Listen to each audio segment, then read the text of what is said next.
आप सभी लोगों का दशानन हिंदी में स्वागत है। आप सुन रहे हैं हमारा पॉडकास्ट एक कहानी, जिसमें हम जेल जर्नलिज्म पुस्तक से एक कहानी लेकर आए हैं, जिसके लेखक मनीष दुबे हैं। ये हमारे पॉडकास्ट का 5वां एपिसोड है। चुप हो जा साले, बहुत बोलता है तू, पूरी रात परेशान रखा। ये रात की बिगड़ी वाला सिपाही था। दोनों मेडिकल में 2 बार अलग अलग गाड़ियों का इस्तेमाल किया गया।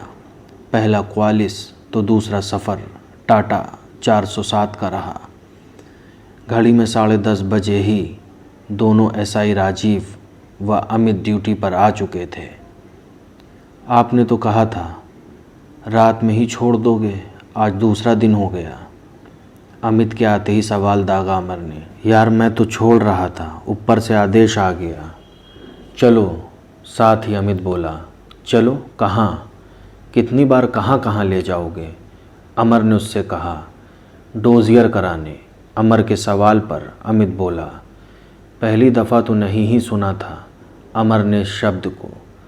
इसके अंदर नए बने क्रिमिनल्स के रिज्यूमे विद फ़ोटो सेव रखे जाते हैं और पुरानों की सेव रहती है।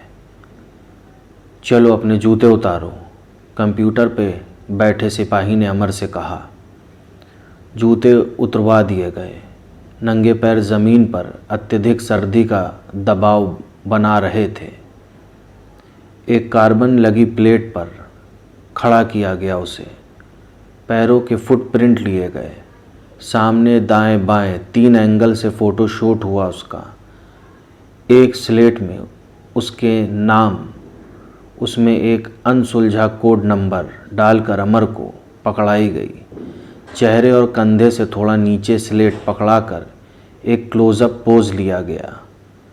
इधर नवीन उर्फ झुर्री दिल्ली पुलिस की क्राइम फाइल में नाम डालते ही सर्च मारने पर अपनी पूरी जानकारी के साथ प्रकट हो चुका था। जेल जा चुका था वो, एक नहीं कई बार। अमर नया था तो दिल्ली पुलिस ने उसकी पैरों की उंगलियों से लेकर सिर के बालों तक सारे ग्रह नक्षत्रों को तहस नहस करने में कोई कोताही नहीं बरती। एक तेज़ आवाज़ के साथ पुलिस की जिप्सी थाने आकर रुकी। उन्होंने इस दौरान भी अमर को काले लिहाफ से ढक रखा था। लिहाफ में आँखों के आगे 2 होल बना रखे थे, जिससे वो सारी कार्रवाई देख पा रहा था। इस बार उसे लॉकअप में न रखकर उसी कमरे में बिठा दिया गया जहां कल लेकर आए थे। लिहाफ अब उतार दिया गया था। एसआई अमित कुमार बेशर्मी की सारी हदों को पार कर खड़ा मुस्कुरा रहा था। कितनी कुटिल मुस्कान दिख रही थी अमर को उसके चेहरे पर। उसे तो बस वही बातें खटक रही थीं जिसमें उसने 60,000 की डिमांड और ऊपर के आदेश वाली बातें कही थीं। अमित एंड टीम ने सुबह ज़्यादा वक्त बर्बाद करना मुनासिब नहीं समझा अमर की ज़िंदगी को टर्निंग पॉइंट देने में। दोनों से कई खाली पेपरों पर साइन कराए गए। इस दौरान एक कांस्टेबल अमर की फ़ोटोग्राफी करता रहा। थोड़ी ही देर बाद दोनों एसआईओ ने उन्हें नज़दीकी रोहिणी कोर्ट में पेश किया। पुख्ता इंतज़ामों के साथ तैयारी की जा चुकी थी उसे वहाँ भेजने की, जिसकी शायद ही उसने कभी कल्पना भी की हो। कभी नहीं सोचा था उसने इस जैसी जगह को देखने का सौभाग्य उसे भी मिलेगा। दिल्ली पुलिस ने उसे जेल ले जाते वक्त खुद को 4 चांद लगाने में कोई कोर कसर बाकी नहीं रखी। काले कपड़े के लिहाफों से झांकती 4 आँखें जो अमर को अपने आप में ही खतरनाक दिख रही थीं। खाकीधारी तो खुद को यूं रिएक्ट कर रहे थे जैसे उन्होंने अफजल गुरु या दाऊद को गिरफ्तार कर लिया हो। सब के सब छाती चौड़ाकर चल रहे थे। देखने वाले भी पुलिस की बादशाहत के झंडे तले नतमस्तक हुए बिना न रह सके। अब इन्हें क्या पता कि इस काले लिहाफ के पीछे एक चेहरा बेगुनाह का भी है, जिसे जानबूझकर ये जराइम की इस दुनिया में फंसा कर भेज रहे हैं। इस बार धीमी आवाज़ के साथ पुलिस की जिप्सी एक छावनी नुमा स्थान पर रुकी, जहां जिला कारागार रोहिणी का साइन बोर्ड लगा हुआ था। सामने एक बड़ा सा दरवाज़ा, दरवाजे के दोनों तरफ 15 से 20 फीट के टावरों पर विपरीत दिशाओं में दो दो हथियारबंद जवान मुस्तैद थे। पुलिस ने दरवाज़ा खुलवाया। जिप्सी सहित दरवाजे से अंदर दोनों को उतारकर जिप्सी पार्क की गई। सामने केंद्रीय रिजर्व पुलिस का एक तंबू, जिसके साथ रस्सी से बांधा गया एक पोल, जो चुंगी नुमा व्यवस्था को दर्शा रहा था। सीआरपीएफ के तंबू में हल्की फुल्की कागजी कार्रवाई की गई। सामने एक और बड़ा दरवाज़ा, जिसके कोने में लगे छोटे दरवाजे से दोनों को अंदर ले जाया गया। दोनों एसआई बमल व राजीव अब तक की पूरी प्रक्रिया के दौरान साथ ही थे। अंदर आकर देखा एक बड़ी सी जगह। उसकी दूसरी तरफ सामने एक और दरवाज़ा दिख रहा था। बाहर वाले दरवाजे से उस दरवाजे के बीच लगभग 30 कदम का फासला था। हम सभी उस जगह के सेंटर में खड़े थे। 20 से विपरीत दिशाओं के दोनों तरफ 5-5 सीढ़ियों के बाद दोनों तरफ का रास्ता। बाहर की तरफ वाले दरवाजे में एक दरबान बैठा हुआ था। उसके कंधे पर लगे बैज में डीपी की जगह डीजे लिखा हुआ था। एक तरफ ड्यूटी अफसर की पट्टी लगी मेज़ पर 2 सिपाही बैठे थे। हमसे संबंधित बनाए गए पेपरों को सिपाहियों ने ड्यूटी अफसर को दे दिया। थोड़ी देर में अमर को पता चला कि कारागार में इस जगह को देवड़ी कहते हैं। देवड़ी में हमारे कपड़े उतरवाकर तसल्ली से मेडिकल जांच की गई, जिसमें चोट के निशान से लेकर खून की जांच तक, किसी पुराने मर्ज से लेकर पिछवाड़े की बवासीर तक सब चेक की गई।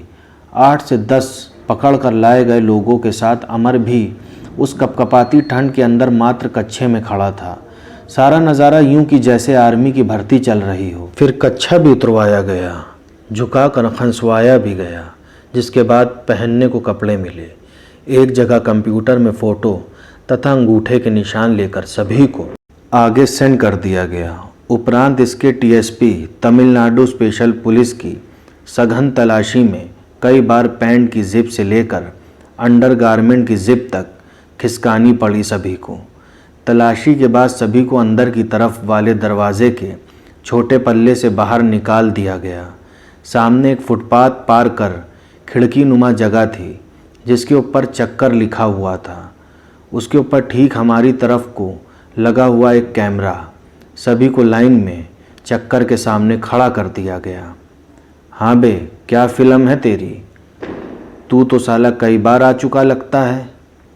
चल साले अंदर, नाम बता, बाप का नाम बता। बारी बारी सभी से अलग अलग टाइप की शब्दावलियों से नवाजा जा रहा था। अमर का भी नंबर आया। उसने भी अपनी सारी जानकारी दर्ज करवाई। घूमकर साइड में खड़े रहने का आदेश, फिर नेक्स्ट। सभी आए 10 के 10 लोगों की पूरी जानकारी लेने के बाद उन्हें थोड़ी देर लाइन से ज़मीन पर बिठाए रखा गया तथा फिर चलता कर दिया। इन सब के बीच एक बात यहाँ कुछ अलग थी, और वो ये कि यहाँ गालियाँ तो ऐसे मिल रही थीं जैसे किसी नवविवाहिता को दहेज। माँ बहन बेटी की टोल फ्री टैक्स फ्री भरपूर गालियाँ। सभी 10 के 10 एकदम लाइन में, सभी रूलों को फॉलो करते हुए, जैसे क्या पता कब कहाँ राष्ट्रपति सलामी मांग ले। चक्कर से कोई 100-200 मीटर की दूरी पर सभी को एक बड़े से दरवाजे के अंदर जाना था, जिसके बाहर एक बोर्ड लगा था, वार्ड नंबर 3, प्रिजनर वार्ड। आज हमारे पॉडकास्ट में इतना ही।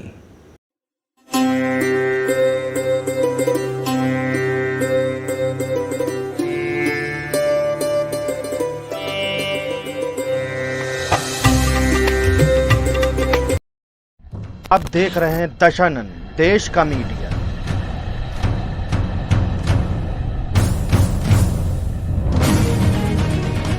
किस चीज ने भारत को पहले कमजोर किया था, जिससे हमने आजादी खोई?